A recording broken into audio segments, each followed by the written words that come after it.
அதாவது நம்ம பண்ண மிகப்பெரிய தப்பு என்னென்னா, நோய் வந்தால் தான் நம்ம மருந்தை தேடி போகிறோம். நோய் வந்தால் தான் நம்ம என்ன பண்ணுறோம், நோய்களை தருகிற உணவுகளை சாப்பிட்றோம். மருந்தை மறந்துட்டோம். மருந்தை அது நோய் வந்தால் தான் அது நோயோட தொடர்புபடுத்திட்டோம். அதனால் என்ன பண்ணுறோம், நோய்களை தருகிற உணவுகளை நிறைய சாப்பிட்றோம். ஆரோக்கியத்தை தொலைச்சிட்றோம்.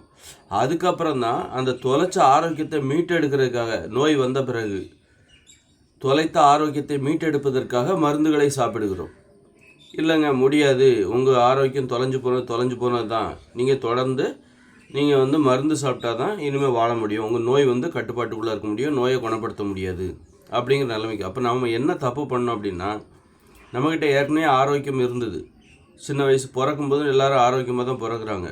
அந்த ஆரோக்கியத்தை தக்க வைத்து கொள்வதற்காக நாம் 2 வேலையை செய்யணும். ஒன்று, நோய்களை தருகிற உணவுகளை சாப்பிடக்கூடாது, இது ஒன்று. அப்புறம் அந்த ஆரோக்கியத்தை தக்க வைத்து கொள்வதற்காக என்ன பண்ணணும்னா, மருந்துகளை எடுத்துக்கொள்ள வேண்டும். என்ன மருந்து அப்படின்னா, சின்ன வயசுலேருந்து நம்ம மருந்து சாப்பிடுகிற ஒரு வழக்கம்.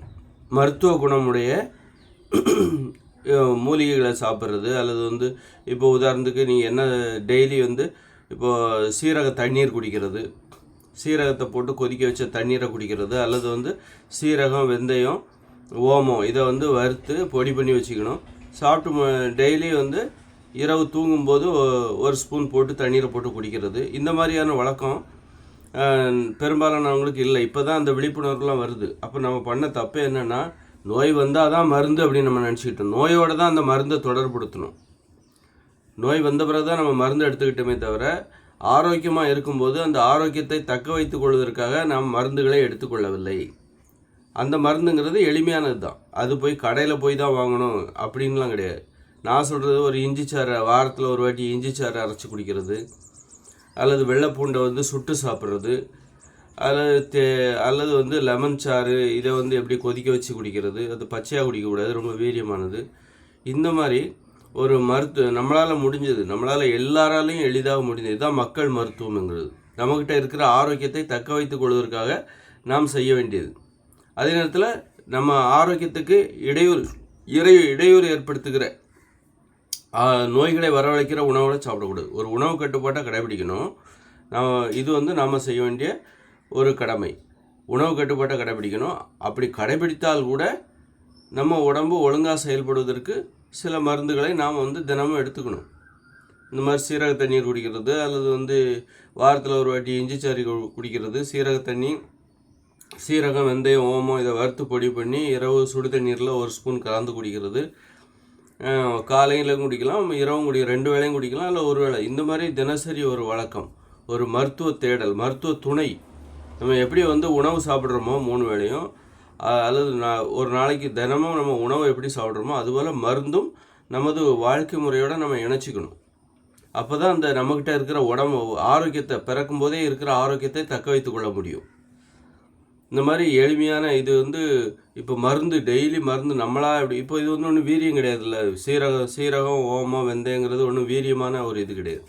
அதுபோல் நோய்களை தருகிற உணவுகளையும் நம்ம சாப்பிடக்கூடாது. ஒரு உணவு கட்டுப்பாடு, அப்படி கட்டுப்பாடாக இருந்தால் கூட நமக்கு நோய்கள் வருவதற்கான வாய்ப்புகள் இருக்கிறது. நம்மக்கிட்ட இருக்கிற இயற்கையாகவே பிறக்கும்போது வருகிற அந்த ஆரோக்கியம் நம்மளை விட்டு போவதற்கும் வாய்ப்பு இருக்குது. அப்படிப்பட்ட சூழ்நிலையில் நம்ம உணவு கட்டுப்பாட்டை கடைபிடிப்பதன் மூலம் நோய்கள் வருவதற்கான வாய்ப்புகளை நம்ம ஒரு 70% குறைச்சிட்டோம். மீதி ஒரு 30% நோய்கள் அப்படி இருந்தும் நோய்கள் வருவதற்கான வாய்ப்பு இருக்குது. அப்போ அந்த வாய்ப்புகளை நம்ம என்ன பண்ணணும், நோய்களை தடுப்பதற்கு இந்த மாதிரி தினசரி சீரகமோ அல்லது வெந்தயமோ ஓமமோ அதை வறுத்து பொடி பண்ணி அது பண்ணுற, வாரத்தில் ஒரு வாட்டி இஞ்சி சாறு குடிக்கிறது, வாரத்தில் ஒரு 2 நாள் வேப்பம் கொழுந்து சாப்பிட்றது, இந்த மாதிரி தினமும் கருவேப்பிலை சாப்பிட்றது, கருவேப்பிலை துளசி இலையை சாப்பிட்றது, ஓம இலை சாப்பிட்றது. இந்த மாதிரி ஒரு மருத்துவ தொடர்பு, மருத்துவ தேடல், மருத்துவ தேவை, தினசரி தேவை, இது எல்லாத்துக்கும் இருக்குது சின்ன வயசுலேருந்து.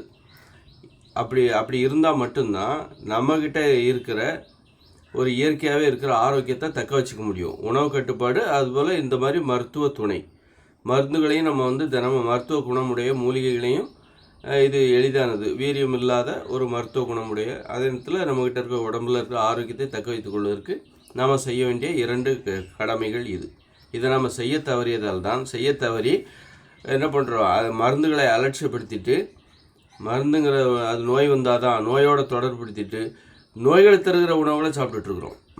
மருந்துங்கிற அந்த அதை பற்றி நமக்கு ஒன்றுமே தெரியாமல் வெறும் நோய்களை தருகிற உணவுகளையாக நம்ம சாப்பிட்டுட்ருக்குறோம்.